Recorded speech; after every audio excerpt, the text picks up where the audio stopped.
ఏ హావా this is Sai Charan, welcome to our channel Razakar. అసలు cinema చూస్తున్న వాళ్ళు ఒక్కటే మాట, అసలు ఇంత జరిగింది హైదరాబాద్లో అనే మాట. ఇంకోటి, ప్రతి సీన్ గూస్ బంప్స్ అంటున్నారు. సేమ్ టైం డైరెక్టర్ గారు యాట సత్యనారాయణ గారు మన పక్కనే ఉన్నారు. మరిన్ని వివరాలు అలా తెలుసుకున్నాం. Sir hi sir. Sir first of all నా నుంచి ఒక మాట.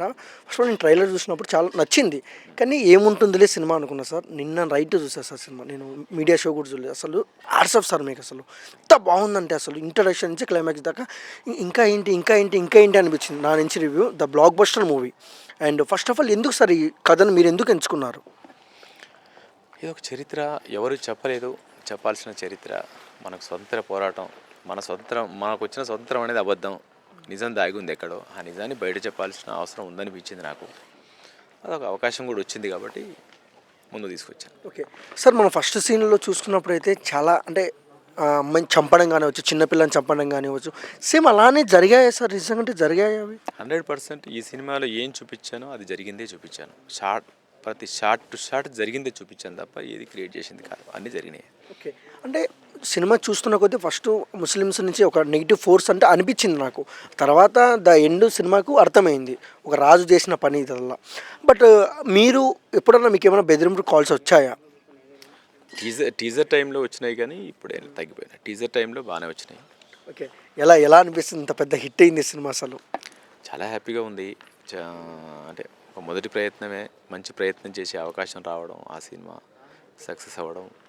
ఇంకోటి, ఈ చరిత్రని నాకు ఈ జనాలకు చెప్పే అవకాశం రావడం, వచ్చిన అవకాశాన్ని జనం చూసి ఆశీర్వదించడం గొప్ప విషయం. ఇదంతా చాలా హ్యాపీగా ఉంది. అండ్ థియేటర్లో మాట్లాడుకున్న వాళ్ళు పబ్లిక్ ఇంటర్వెల్ బ్లాక్ వచ్చిన తర్వాత అదే అలా అది నాగలి పట్టుకొని అలా ఎత్తేస్తుంది కదా అమ్మాయి.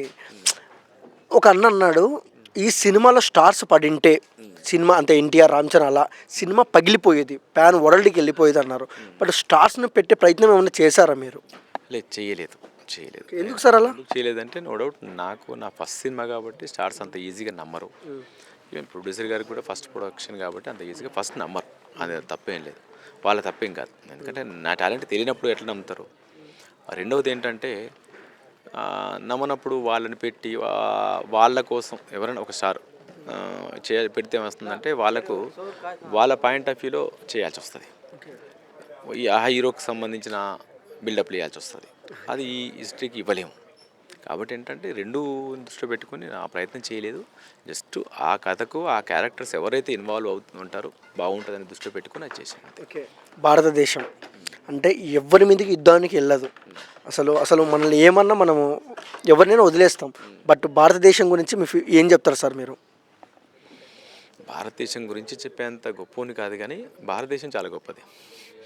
ఎవరినైనా అమ్మలాగా తన కడుపులో పెట్టుకుంటుంది అంతే. పార్ట్ 2 ఉంటుందా? ఇప్పటికైతే ఆలోచన లేదు, ఫ్యూచర్ చెప్పలేము. All the best sir. Thank you.